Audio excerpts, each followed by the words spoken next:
Baik, Assalamualaikum dan selamat malam. Jadi hari ini saya akan membentangkan mengenai teknologi maklumat mengenai komputer. Ini adalah tugasan daripada Kolej Kebendanan untuk menerangkan mengenai komputer.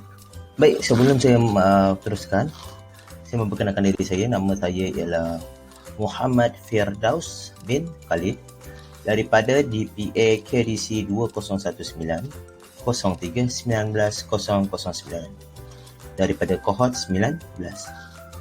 Baik, kita terus kepada komputer.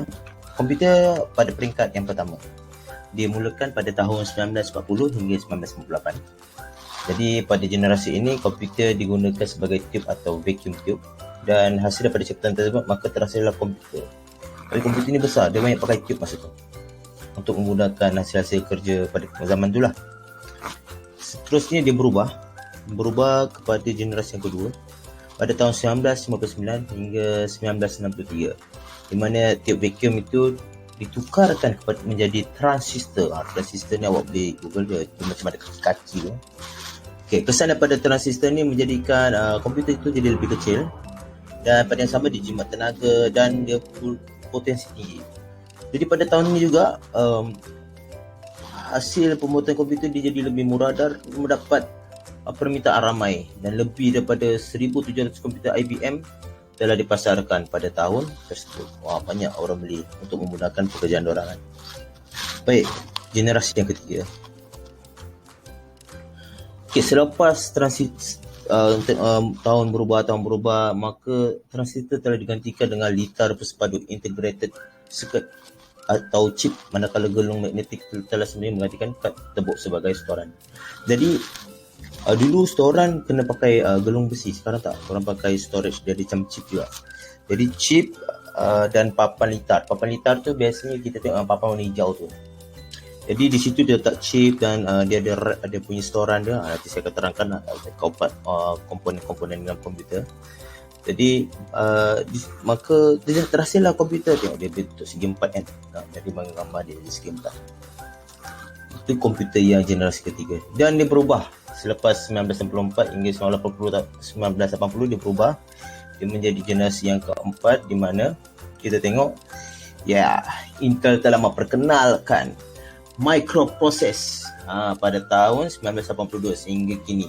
Intel mengeluarkan banyak-banyak core. Lepas tu yang terkini CPU Core i7, sebenarnya banyak i3, i5, i7, lepas tu ada i9, ada. Jadi kalau kita main gaming sekarang, dia agak lebih smooth, lagi realistik, gambar lebih cantik kan? Nak buat kerja pun best, terutama yang masa editing. Jadi, tapi yang gambar yang saya tunjuk dalam ni gambar pada tahun saya pakai komputer ni masih kecil dulu, masa umur 1999, 98, 2000 komputer warna putih ni. Dia bunyi macam tu, nak on, lambat. Sampai sekarang kita ada laptop kan. Laptop pun dah makin nipis dan ringan dan boleh dibawa ke mana sahaja. Baik, kegunaan teknologi ni pada kepentingan dia yang pertama ialah untuk perindustrian, di mana kita tahu komputer ni dia membantu kita memasarkan produk kita. Jadi dia penting untuk memudahkan kita memasarkan produk kita bukan sahaja kat kawasan sekitar, malah boleh ke luar negara tanpa perlu kita pergi. Itu best dia. Lagi-lagi zaman Covid kan, kita ada Lazada, kita ada Shopee kan. Itu kegunaan dia. Untuk kedua, pendidikan. Sama juga. Bila dah wujud Covid ni, teknologi lebih orang kata terdedah kepada semua, termasuk kanak-kanak. Sebab apa? Diorang terpaksa belajar menggunakan atas talian. Yes. Pada zaman dulu atas talian ni lebih popular kepada budak universiti. Tapi pada zaman kini kita tengok lebih popular kepada popular lah, memang perlu kepada semua pihak dari kanak-kanak yang dewasa. Dan yang ketiga, perdagangan. Yes. Kita nak mewujudkan ekonomi, kita nak berbincang semua. Covid ni nak berjumpa masalah kan, walaupun kita dah tutup mulut takut berjangkit. Jadi dengan orang kata Google Meet, ada Zoom, kita boleh meeting, kita boleh berbincang secara direct. Dan pada waktu sama, bukan saja internet perlu, tapi internet juga baru zaman kini kita tengok internet mula lebih berubah. Dulu daripada 3G pergi 4G, sekarang 4G plus. dan 5G. Tapi 5G Malaysia tak ada lagi.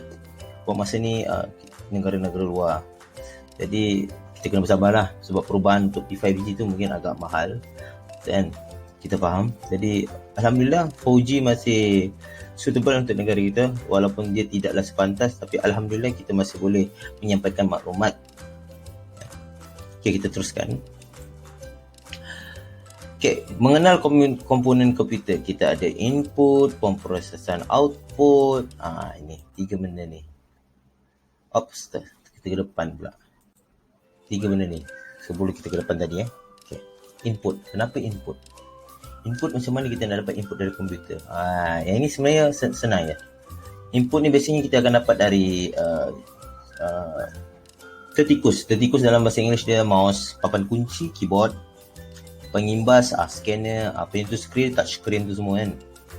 Itu semua adalah input. Sebab apa? Sebab kita tengah menyampaikan mesej kita dari luar. Dia nak masuk ke dalam. Kan? Masuk ke dalam.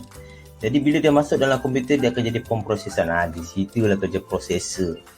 Dia akan translate dan dia akan sampaikan kepada komponen-komponen dalam komputer dan dia akan jadi peranti output. Apa peranti output? Kita ada video, gambaran wajah atau tak. Bila kita scan muka kita, keluar muka kita macam tu kan. Dia dapat tiru balik. Nampak bijak kan komputer ni. Dia boleh tiru sebiji 100%. Lagi-lagi zaman kini. Itu sebab banyak kes-kes penipuan kan. Sebab dia boleh. Komputer ni boleh tiru macam mana kita. Pada masa yang sama ada dalam dia ada storan. Storan ni di mana apabila kita dah tak nak guna dah komputer ni, kita nak save. Kita nak simpan. Dia ada otak dia. Dia akan simpan memori kita. Storage. Dia akan simpan dekat dalam storan. Storan dalam bahasa Inggeris dia panggil RAM. Dan yang sama dia ada ROM. ROM ni dia membantu juga menyimpan secara sekejap lah. Sebab bila kita buka banyak tab kan, dia memerlukan ROM. ROM ni dia akan tolong membantu untuk cakap ingat sekejap. Bila kita dah tutup dia akan mati lah. Tapi bila kita shutdown, RAM tu dia akan menyimpan semua data-data. Jadi bila kita dah off atau shutdown, kita on balik, benda tu ada, kita akan hilang. Sebab RAM ni dia dah simpan sebelum kita tutup. Jadi itu komponen asas yang ada dalam komputer. Baik, kita tengok generasi. Yang ni saya cerita tadi. Generasi pertama pakai tube, generasi kedua kita pakai transistor, pakai ketiga ialah IBM dan yang keempat ialah komputer yang ada zaman kini lah. Tak kisahlah canggih tak canggih, tapi sekarang memang canggih. Dan yang terakhir sekali, teknologi maklumat sangat penting dalam pengajaran dan pembelajaran. Yang pertama sebab apa? Yang pertama sebab menarik perhatian murid. Ya, sebab bila kita tonton atau bukan tonton, kita tengok buku, gambar dia statik.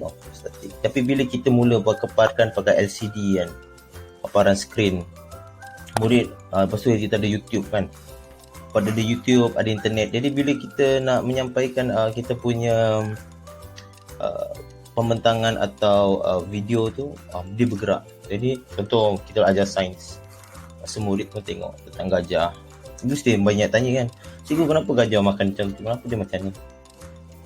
Dia badan dia besar tapi dia makan rumput. Dia tak makan binatang lain. Dia akan mula bertanya. Dan itu yang akan menjadi bodoh, memotivasikan murid. Dia lebih bersemangat kan? Dan pada yang sama yang ketiga, melibatkan murid dalam aktiviti fasilan. Dia mula berfikir, dan dia akan banyak tanya. Dan kita mudah untuk menyampaikan ilmu kepada murid. Okey, gajah ni dia omnivore, itulah dia makan macam ni. Dia herbivore, herbivore. Jadi dia tak makan binatang lain, dia makan benda yang hijau-hijau. Dan yang keempat, menjadikan murid untuk menghadapi dunia yang sentiasa berubah. Ya, itu kita tak boleh nafikan. Dunia sentiasa berubah. Mengikut peredaran zaman. Pada zaman kini kan, dia berubah. Daripada telefon, kalau kita tengok teknologi telefon yang pun macam komputer ya. Zaman dulu lepas tu pakai nombor. Lepas tu sekarang pakai touchscreen. Komputer pula pakai tube. Berubah jadi komputer, lepas tu laptop. Boleh simpan pula dalam beg. Zaman dulu komputer besar sikit, nak simpan dalam beg memang tak muat kan. Sama begitu juga telefon. Dia perubahan. Dan pada yang sama, internet juga berubah daripada 2G, 3G, 4G, 4G plus dan 5G akan datang kan, insyaAllah Malaysia. Kita doakan supaya kita dapat guna 5G. Okay. Itu saja mengenai pembentangan saya. Kalau korang suka, tolong tekan butang subscribe, dan itu saja dari saya. Terima kasih dan selamat malam. Assalamualaikum. Jumpa lagi guys.